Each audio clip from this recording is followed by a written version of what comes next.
guys, it's Johnny Brown here with another video, and today I see that I'm watching the Odd Ones Out. I really love him. Shout outs to him.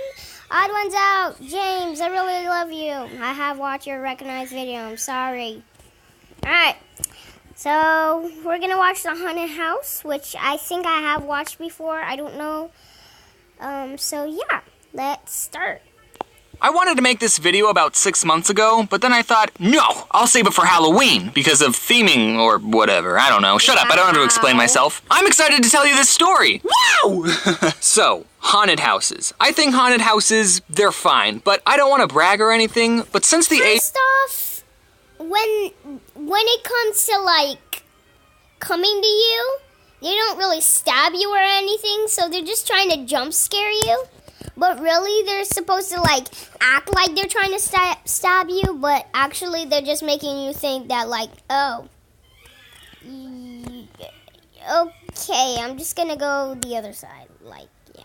Age of 16, I've never been in a haunted house that I was scared of. Granted, all the haunted houses I've been in were free and didn't have me sign a waiver, and when I was little, sure, I was terrified of haunted houses. It's just, I don't know, I think I kept telling myself that none of it was real, and then when I grew up, I just always knew that none of it was real. Yeah. When you can see the severed hand is made of plastic, all the tension you previously had is kinda lost. Yeah. And sure, I still get startled at the jump scares, but since they don't stab you or anything, it's always awkward after. Yeah, when they don't stab you, you're just like, okay, I'm just gonna go off with my life. Like, the only thing is they just, like, jump scare you, but they don't really do, like, a certain action after they do a jump scare. So it's kind of like, you're weird. You jump scare me, but you didn't fake stab. Like, if they had a sword balloon and they, like, stab you with it, then, yeah, I would be terrified. Afterwards. Hello? I'm just gonna walk this way now. Or maybe I don't get scared because I don't feel emotions anymore. Who knows? But there's one haunted house experience during my senior year of high school that I will never forget because it was probably one of the most traumatizing things I've ever seen. I haven't seen that many traumatizing things. And also, I won't forget it because I'm about to immortalize the experience by making a YouTube video about it. Alright, my senior year, I was part of my school's drama club. I was a theater kid. And the clubs at the school got to help do some of the activities for the school's fair. The whole school was putting on a fair, probably to raise money or something. It seems that schools are always in need of some extra cash. Have you ever noticed that? So the football team got to do the dunk tank, the band kids, like, face painted or something, I don't remember, it's not important. And the theater kids, since the fair is in October and that's Halloween's month, we got to put on a haunted house.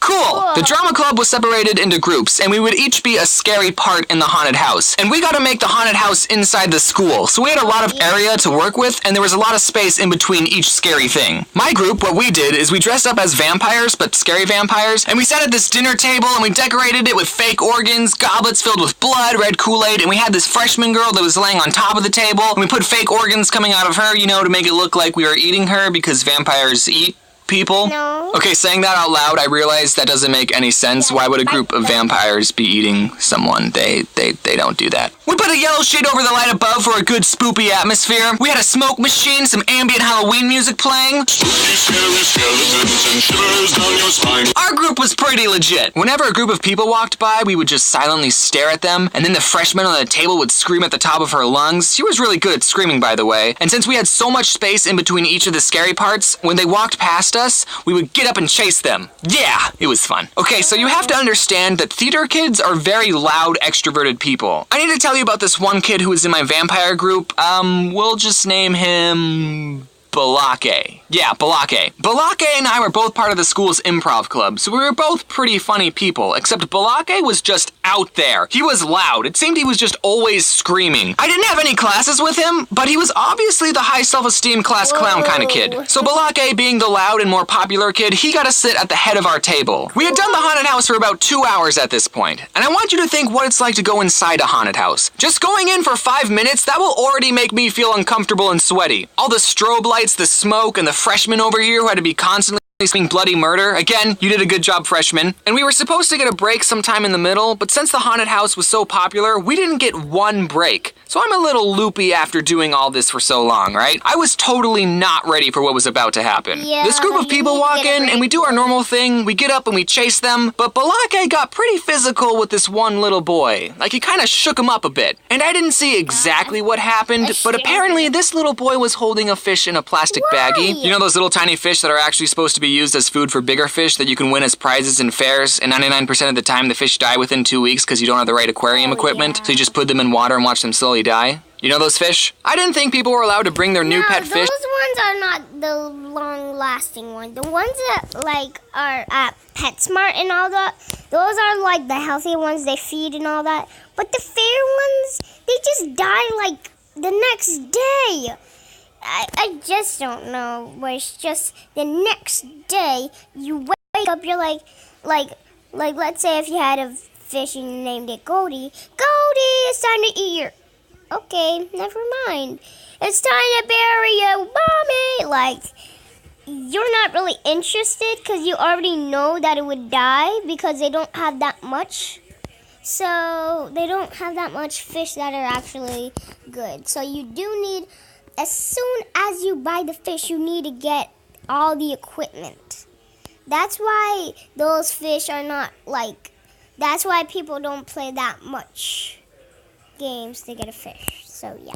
Into the haunted house, but I guess he smuggled it in or something. I didn't see the kid drop the fish. Maybe Balake slapped it out of his hands. That could have happened. I just heard a scream and I saw a fish flopping around in a puddle on the floor. Fish look like they're in so much pain when they're out of water. I don't flail around uncontrollably when I go swimming. Like, calm down, fish. I'm silently panicking because the fish looks like he's going to die in 3 seconds if we don't do something. I start thinking of places we can put the fish. The toilet. But Balake, without saying anything, just immediately bent down, cupped the tiny fish in his hands. He ran back to the table. He put the fish in an empty goblet, and then he poured red Kool-Aid into the cup? Nah, I'm just kidding. He got a water bottle from under the table because they gave us water bottles, and the fish was fine, ladies and gentlemen. It all happened so fast, and thanks to Balake's quick thinking, he saved this little kid's fish. The kid was still a couple of feet down the hall. Balake took the goblet in his hands, he walked it over to the kid, he reached out his hand to give the kid his fish.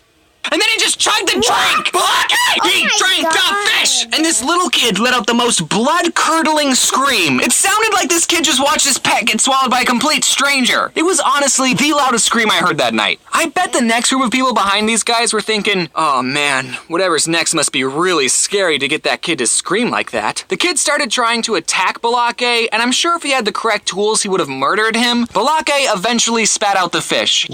He didn't swallow it, thankfully. He just kept it swimming in his mouth. But I mean, that's what you gotta do when you're working in a haunted house. You have to scare people any way you can. I was just a bystander and I still wake up in a cold sweat thinking about it. Turns out this kid was actually Balake's little brother, so at least he didn't do this to a complete stranger. Man, you really gotta appreciate what lengths older brothers go through to torment the little brother. Balake's little brother, you might be watching, but I was there, dude. I know what pain you go through. I have an older brother too. I know what it's like to be Luigi. I mean, he never swallowed any of my pets. He would just steal my food. He also never let me win in Super Smash Bros. Anytime I was about to win, he would turn off the Nintendo.